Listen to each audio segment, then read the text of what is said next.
The computer in Dallas labored 8 straight days on the Cowboys' opening offensive play of 1972, and then turned it over to the human.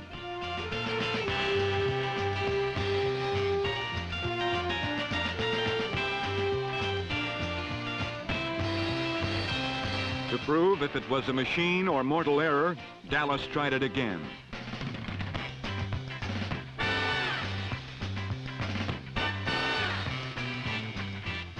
For the mighty Dallas Cowboys, nothing seemed to work on opening day.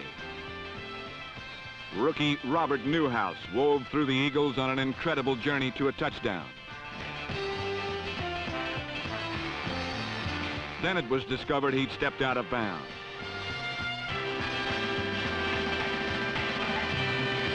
Unfortunately for the Philadelphia Eagles, they were not ready to seize the situation on a day that saw Dallas ready to be beaten.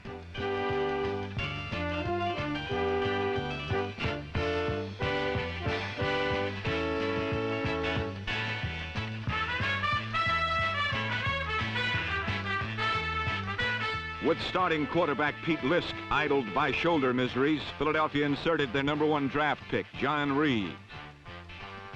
Reeves promptly delivered a 59-yard bomb to Harold Jackson.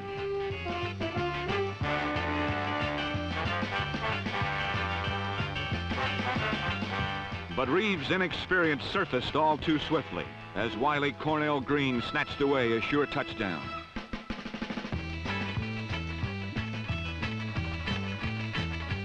From that point on, the Doomsday defense put a quick end to every Eagle trick.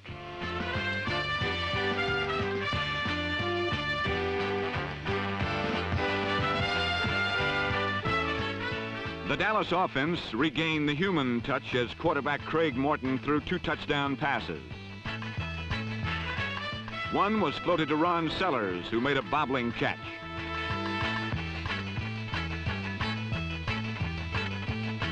The second was rifled to Lance Allworth as Dallas finally overcame their lethargy and defeated the eager Eagles 28-6.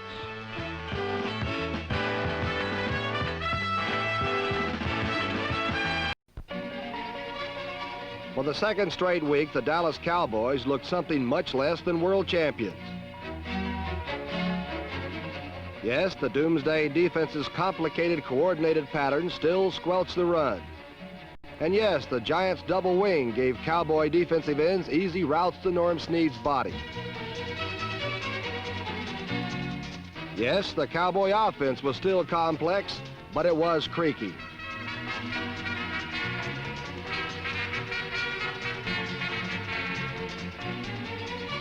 Only clutch-catching Billy Parks, number 21, and Lance Allworth, number 19, both shuttled from San Diego to Dallas, showed any spark as Dallas dulled out a 23-14 victory.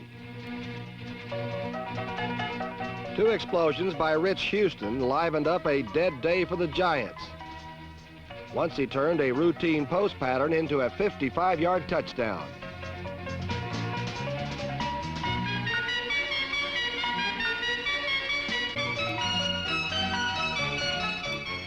Then Houston climaxed the day by burning Dallas deep and flat out beating safety Cliff Harris to the end zone. But the 94-yard touchdown was little consolation to the Giants as Dallas won its second straight 23-14. The Dallas Cowboys were looking for their 3rd straight victory against the Green Bay Packers, but their early show of muscle soon dissipated before a rash of brutal mistakes.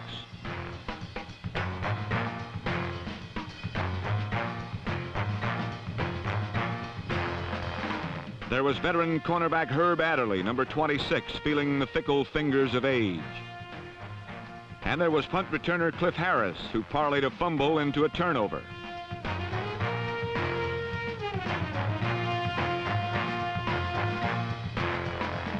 But mostly, the Cowboys fell victim to the swarming swirl of Packer gang tackling. Dallas quarterback Craig Morton often felt the might of the resurgent Packers. When Morton wasn't pressured, he fired aimless passes. This one was devoured by Al Matthews, number 29.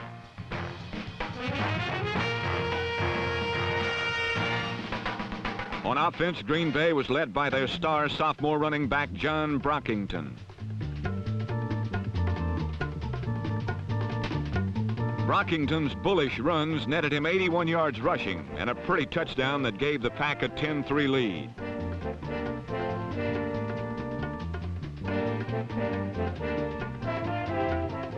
The Cowboys rallied with the clutch catching and nifty running of wide receivers Lance Allworth, number 19, and Bob Hayes, number 22.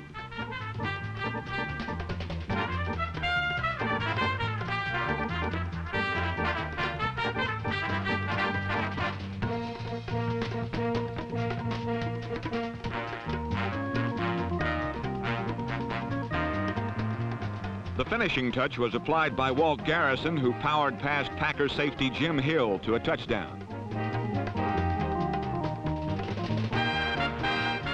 But in the end, the world champions fell prey to their own errors.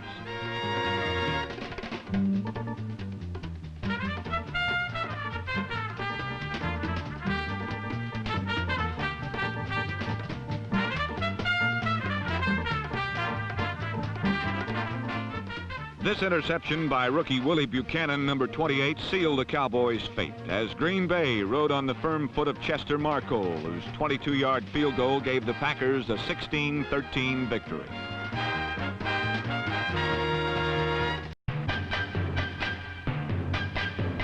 Without Roger Staubach, the Cowboys' offense has become a riderless horse. On Sunday, his team met the Steelers, led by Terry Bradshaw, whose fascination with collisions has given his face that rugged look.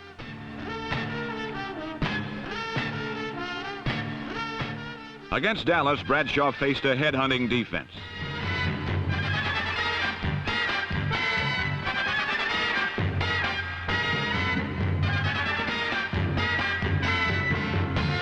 The Doomsday defense brutalized the Steelers in the first quarter, but whenever they seemed to have Pittsburgh in their fatal grasp, they let go too soon.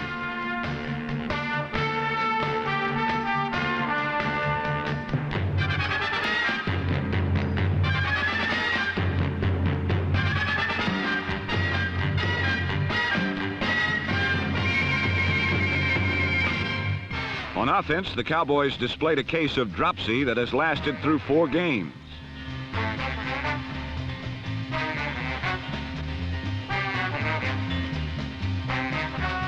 Quarterback Craig Morton was often backed by superb protection, but often his passes wobbled woefully off target.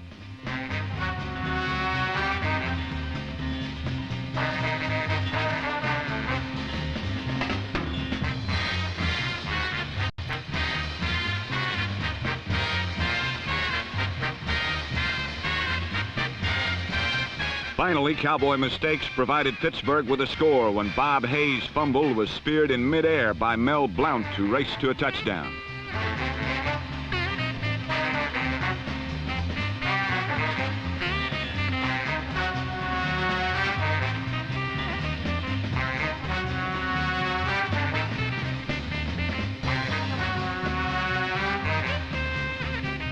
With the Steelers leading 13-3, Dallas rallied with 2 touchdowns, one on a Calvin Hill dive, and led 17-13 late in the last quarter. With time waning, very strange things began to happen. Within fingertips of a touchdown, Frank Lewis dropped Bradshaw's perfect pass, and Steeler hopes seemed lost.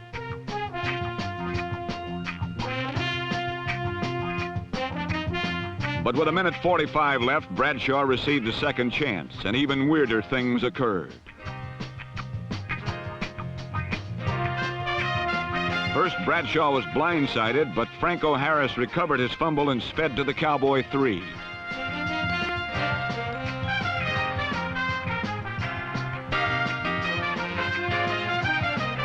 Unfortunately for Pittsburgh, a holding penalty nullified the play and opened the way for more strange happenings. Just 3 plays later, on 4th down, Bradshaw's desperation pass was intercepted by Cornell Green.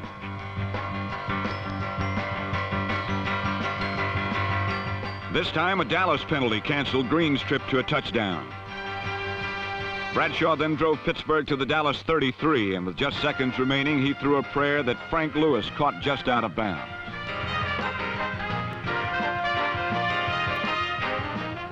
In one of the strangest games ever played, the Dallas Cowboys lucked out a 17-13 victory over the snake-bitten Steelers. Following in the familiar crab steps of their legend, the Baltimore Colts came out possessing a very unfamiliar losing record. Though 4 weeks had produced but one victory, the Colt linebackers remained an unmatched triumvirate. Ray May, number 56, still blew in hard and fast from the right side. And number 83, Ted Hendricks, still tried to turn setbacks into headless horsemen.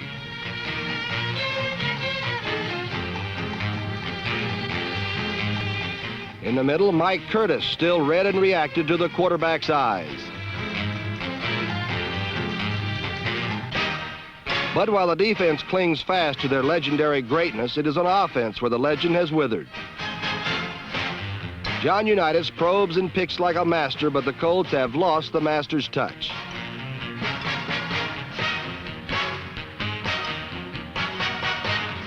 For Dallas, the answer to Unitas was the doomsday defense, led by tackle Jethro Pugh, number 75. Whether it was sacking Unitas or tracking down the screen man, Pugh plastered every man wearing Baltimore blue. Through 5 weeks now, the staunch Dallas defense has allowed but 3 touchdowns, and it's been their excellence that has kept alive championship dreams.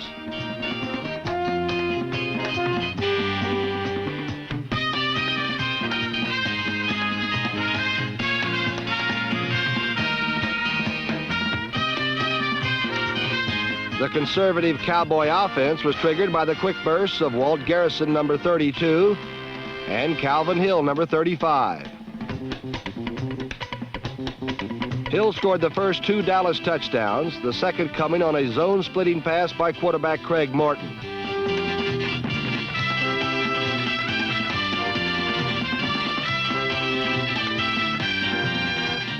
Only once did Baltimore penetrate the Dallas 20. But they were denied a score when Unitas illegally batted his fumble into the Cowboy end zone.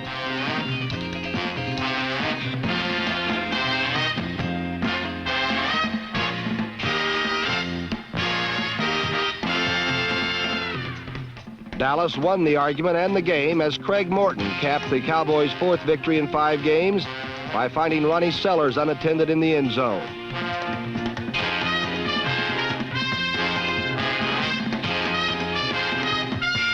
For Dallas, their 21-0 victory was an easy stepping stone to their summit meeting this week with the Washington Redskins.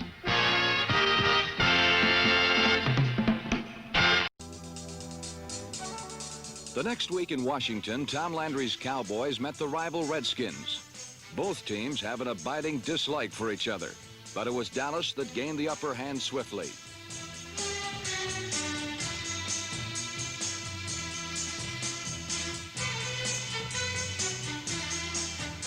Twice the Cowboys attained 13-point leads, but twice the resilient Redskins rallied on the hands and legs of Larry Brown, number 43.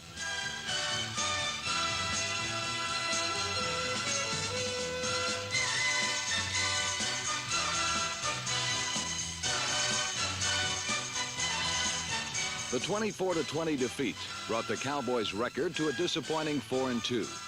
But the loss could not dim the glow of many bright young bodies who would be Cowboys starters in the future.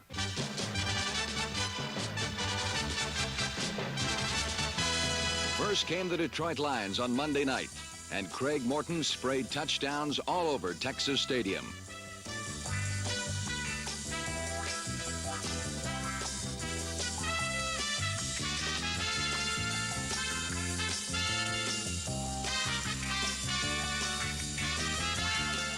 It was a night for new faces as Billy Parks and Mike Montgomery, number 23, both obtained from the Chargers, bore out the wisdom of Cowboy trades.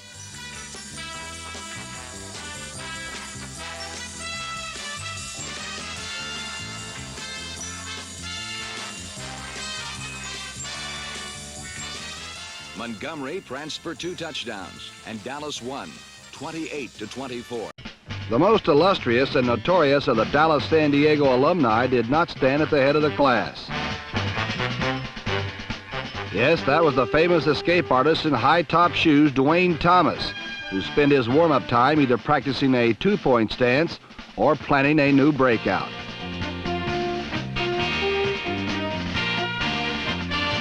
But it was not ex-Cowboy Thomas, but ex-Charger Mike Montgomery who upstaged the show by returning Leonard Dunlap's fumble 54 yards for a touchdown on the game's fourth play.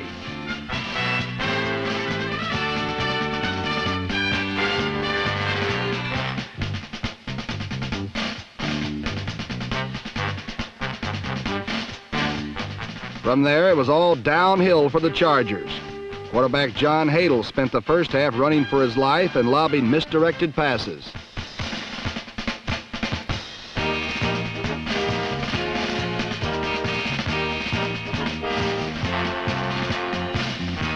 Leroy Jordan's interception set up a pretty counterplay touchdown by Walt Garrison, and Dallas led 17-0. Then Mike Montgomery, that old Charger ghost, rose up again and threw an option pass to Ron Sellers.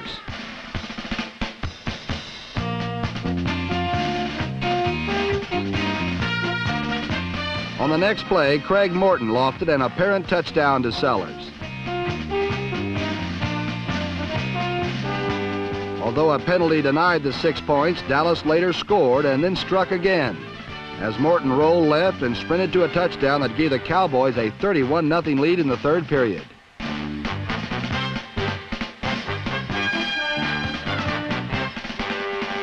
With such a surprising pad, Bob Hayes decided to warm up those old Olympic legs that had been rooted to the Dallas bench for several weeks.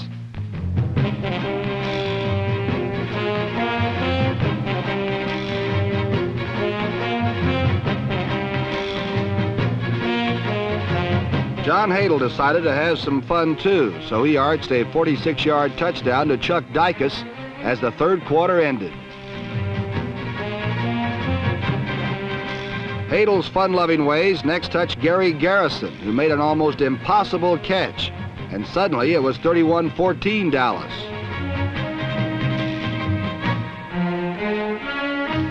Minutes later, Hadle threw his third touchdown to uncovered Chuck Dicus. With the Chargers now trailing 34-21, they got the ball again, but the alumni hijinks became too much for Dwayne Thomas, so he left a bit early. What he missed was Hadle's fourth touchdown pass. With time running out, Hadle tossed up a rainbow that Dave Williams neatly caught up with. Given more time, there would be no telling what Hadle might have done, but Dallas won this class reunion 34-28. Quarterback Tim Van Gelder bubbled with joy at not having to face the Doomsday defense. At the start of their game with St. Louis, the Dallas defense offered little evidence of their decline as they cut down the escape avenues of Cardinal Whippet Mel Gray.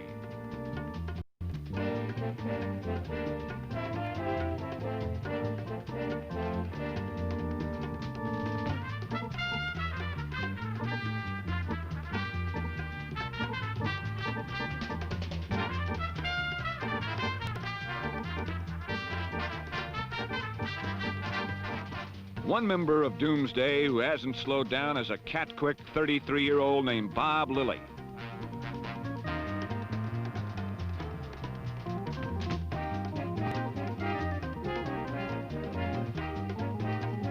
Although Lilly's charge jammed Gary Quazzo's trigger finger, it did not impair the Cardinals' ability to penetrate the Cowboys' porous deep defense. Quazzo passed underneath the Cowboys' zone to #1 draft choice Bobby Moore. Then he bombed it long with a strike to wide-open Jackie Smith, number 81.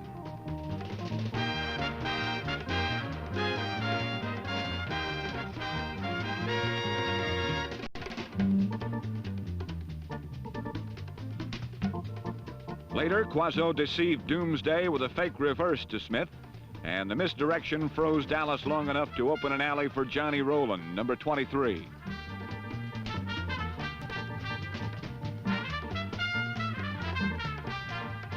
The Cardinals scored 24 points in all, the last 7 coming on a short sweep by former Viking running back Leo Hayden.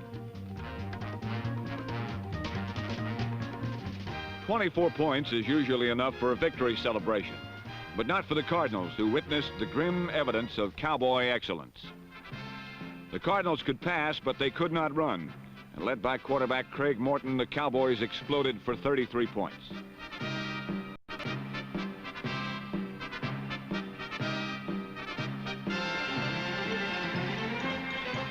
Ron Sellers' touchdown revealed Dallas' quick striking capability. But the heart of their attack is running, and Walt Garrison, number 32, is their leader.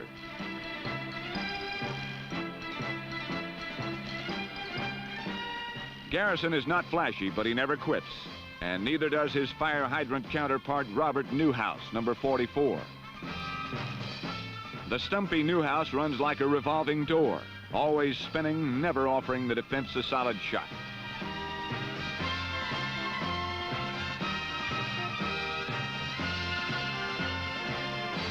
Fronting Cowboys setbacks is a young offensive line with even younger reserves like number 62, John Fitzgerald, who has mastered the techniques for a successful screen.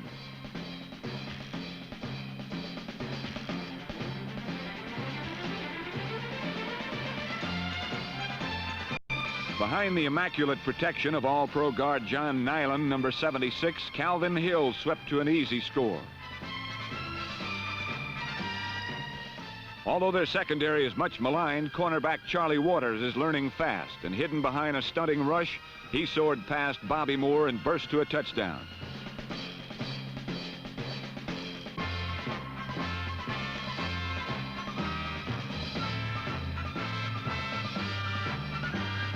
Although Dallas' 33-24 victory was not glorious, it was impressive enough to stir the jawbones of Larry Wilson, the last remnant from greater Cardinal teams. This avid and optimistic birdwatcher was fired up and fueled for an Eagle victory.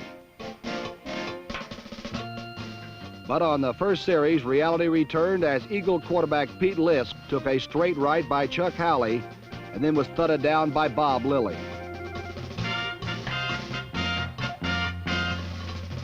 Things got worse for Lisk when he improvised after a bad snap and triggered the long bomb. The bomb traveled approximately 3 yards. But Lisk's embarrassment proved minor compared to punter Bill Bradley's. When Bradley tried to salvage the play, he was battered for a safety, and the always prepared fair-weather faithful saluted his effort.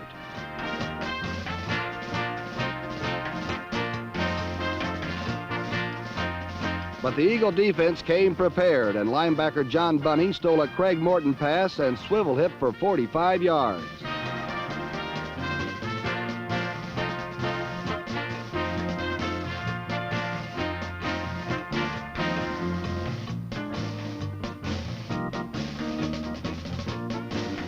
First-year quarterback John Reeves replaced Lisk and ad-libbed a certain loss into a big gainer with a pass to rookie running back Poe James.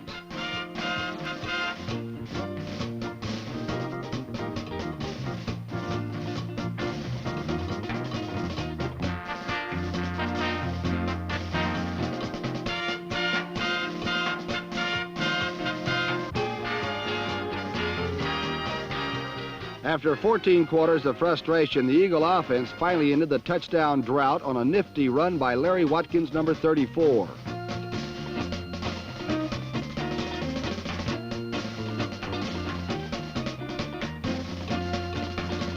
Watkins' score not only gave the Eagles a 7-2 lead, but lulled the diehards into a false sense of hope. Hope that was shattered on a Morton screen to rookie tight end Gene Fugit from Amherst College.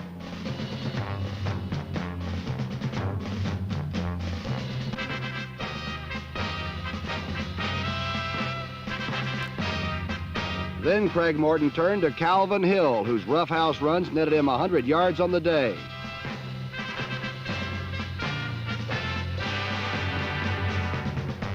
Dallas's first touchdown came when Walt Garrison, number 32, sifted out of the backfield, and Gene Fugit, number 84, neatly screened Nate Ramsey, the Eagles' sole defender. Leading 12-7, the Cowboys received a break when Calvin Hill's fumble fell into the waiting arms of guard John Nyland for a touchdown.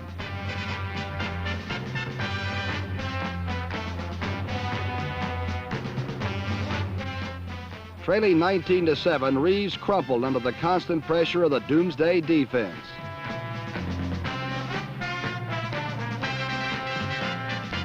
Nine times the Cowboys sacked Eagle quarterbacks for nearly 80 yards in losses.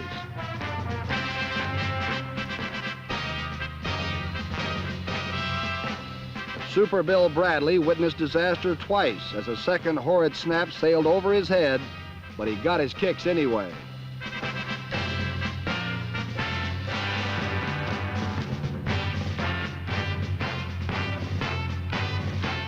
Calvin Hill rounded out the rout of the Eagles with a picture-perfect sweep as Dallas triumphed over the hapless Eagles 28-7.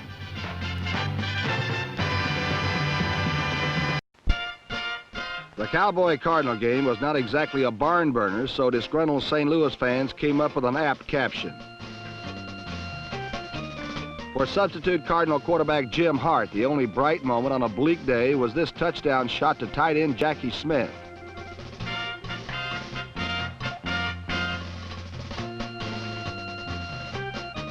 Quarterback Roger Staubach made a late appearance for Dallas, and so did Bob Hayes.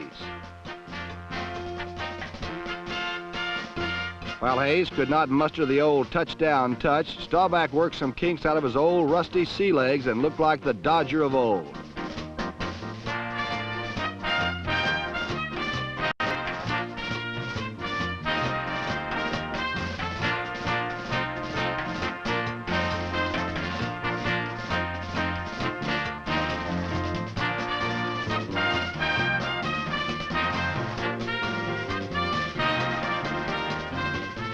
On defense, Dallas was devastating, as old pros like middle linebacker Leroy Jordan, number 55, hogtied the Big Red running game.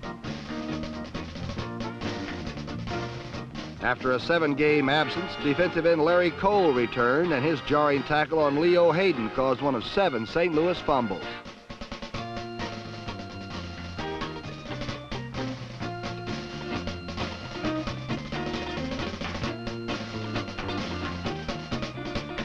The Cardinal defense produced its share of blunders, such as Larry Wilson's blatant early hit on Ron Sellers' number 88.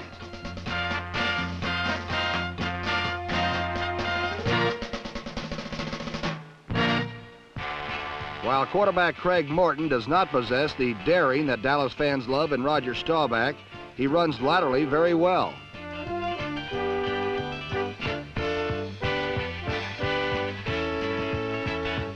And unlike Staubach, he likes to go to the bench for the very next play. Usually, Craig Morton contented himself with handing off to Calvin Hill, whose barrelhouse runs accounted for 120 yards rushing. The Cowboys' first touchdown came on a pretty piece of running by Walt Garrison, number 32.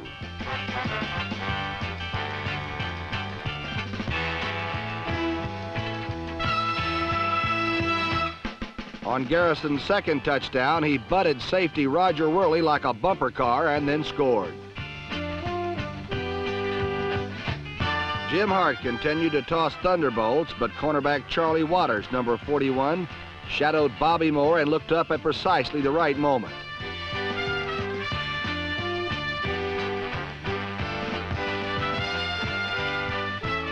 Turnovers led to all 3 Dallas touchdowns, which were all scored by the same man, versatile Walt Garrison.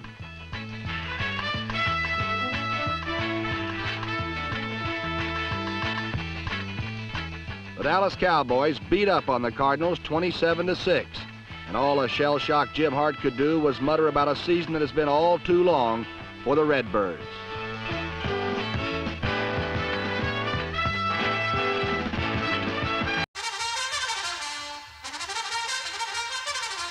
Week number 12 brought a rematch with St. Louis. Dallas was led by Calvin Hill, who homed in on his first 1,000-yard season. Behind the blocking of All-Pro John Nyland, number 76, Hill poured into the Cardinal Mixmaster 25 times.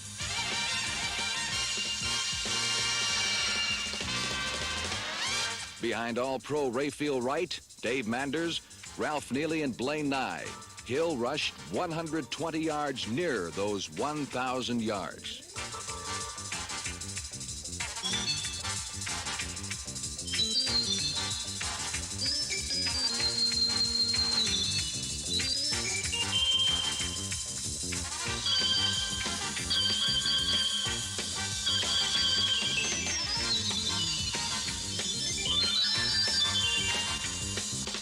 While Hill gained all the yards, Walt Garrison scored all the Cowboy touchdowns.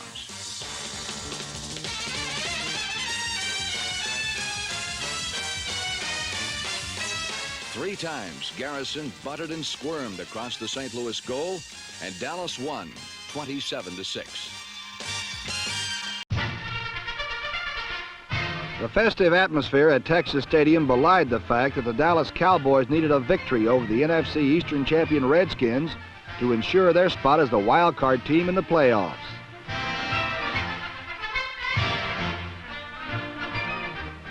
George Allen was resting Larry Brown for the playoffs, so right from the start, the Doomsday defense chewed up Redskin runners.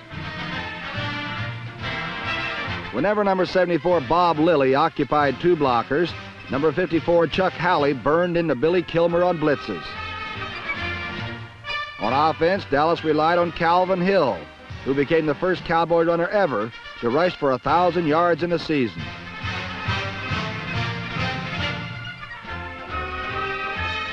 Behind Blaine Nye's picture block on number 66 Myron Pontius, Hill turned the corner for an easy score. The Cowboys built a 14-0 lead when Craig Morton evaded the fierce Redskin rush and lobbed a touchdown to the wide-open Calvin Hill.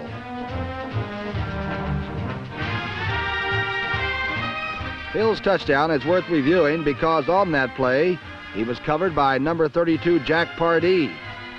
Seeing Morton rushed, Hill sped to an open area and his persistence was rewarded by 6 points.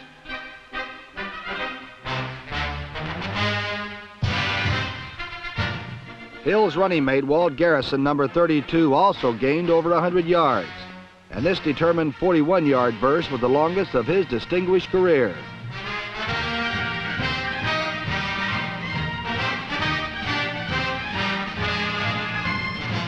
On a quick opener, Garrison bolted 25 yards to a touchdown. That gave Dallas a quick 21-0 lead.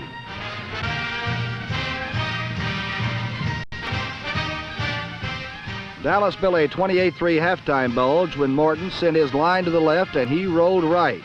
The sucker play completely fooled the befuddled Redskins, and Morton scored easily.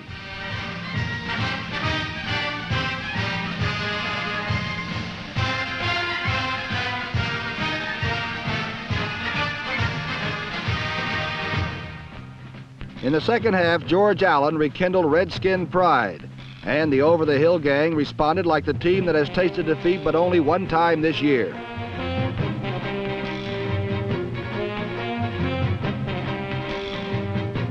Washington rolled on Billy Kilmer's right arm, and Jerry Smith's ability to beat Dallas short and deep coverage.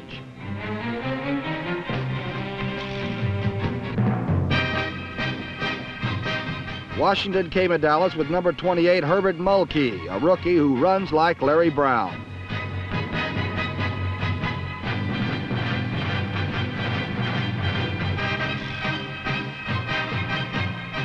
Billy Kilmer threw for 3 second-half touchdowns.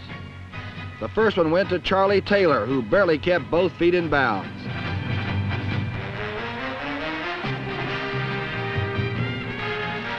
Kilmer's second touchdown resulted from a throw and go to Roy Jefferson, the Skins' other wide receiver.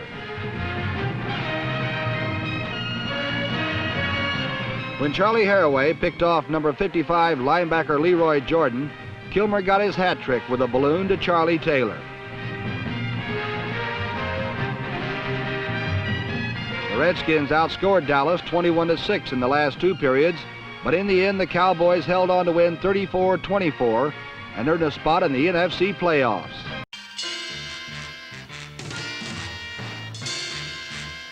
Sporting a 10-3 record, Dallas sought a playoff berth in a grudge match with the hated first-place Redskins.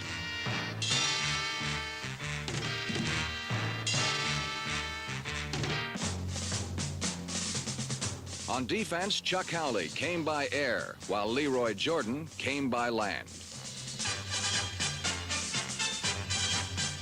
In the secondary, Mel Renfro glided in expert pursuit.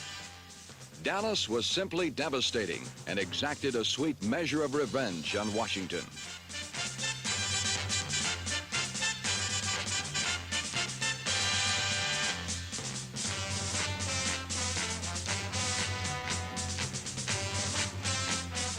Calvin Hill gained his 1,000 yards and scored the first 2 Cowboy touchdowns.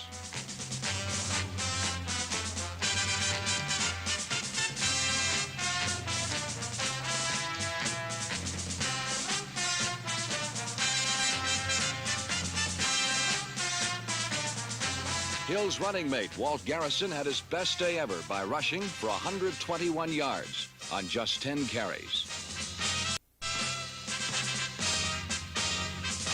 Dallas' last touchdown was scored by Craig Morton, who wanted 6 points so badly he ignored wide-open receivers.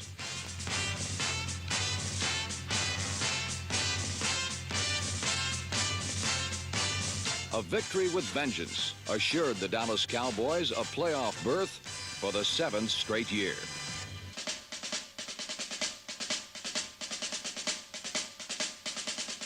At Candlestick Park, Dallas met the 49ers, a team they had defeated the last 2 years for the NFC Championship. But in regular season, San Francisco stunned them 31-10, and they maintained that momentum when Vic Washington returned the opening kickoff 97 yards.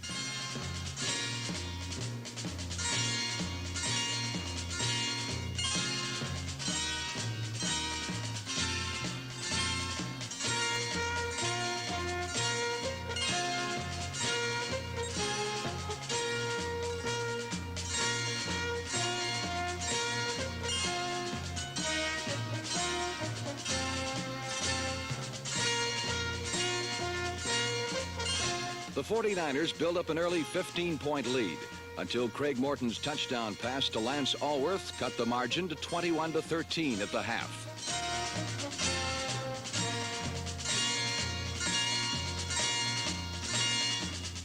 But in the dying moments of the third quarter, San Francisco built back those 15 points and led 28-13.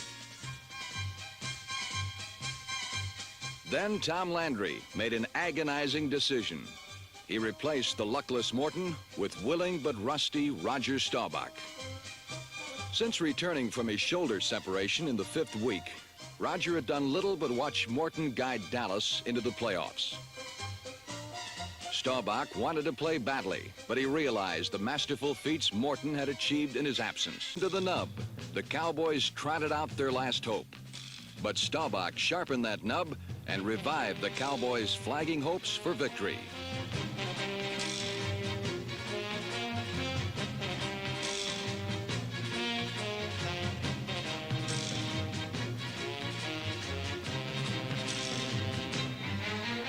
With 5 minutes gone in the last period, Staubach's generalship and Hill's 48-yard run set up a Tony Fritsch field goal that cut the lead to 28-16.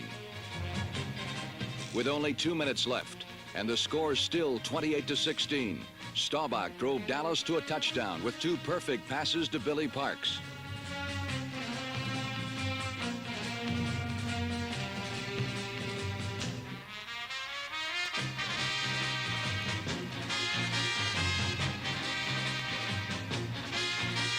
Now the score was 28-23, but with 80 seconds remaining, the Cowboys needed an onside kick.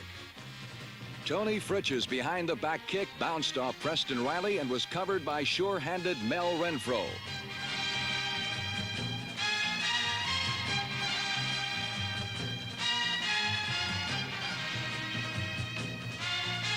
With Dallas standing square on the 50-yard line, Tom Landry sent in a play which was translated by Staubach into a daring 21-yard scramble.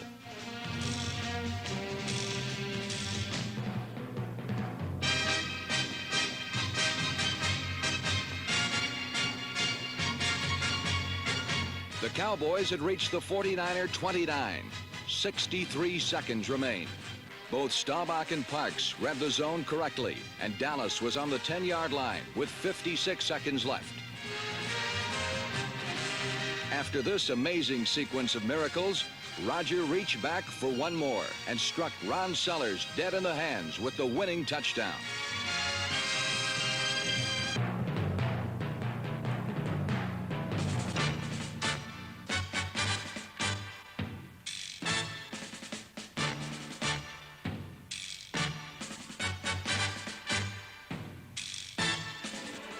It was a glorious victory. Even the loss 1 week later in the NFC Championship could not dampen their achievements. Dallas had traveled further than many had expected. And next year, with a 40-man roster brimming with talent and experience, the Dallas Cowboys will be ready for a new season of challenge.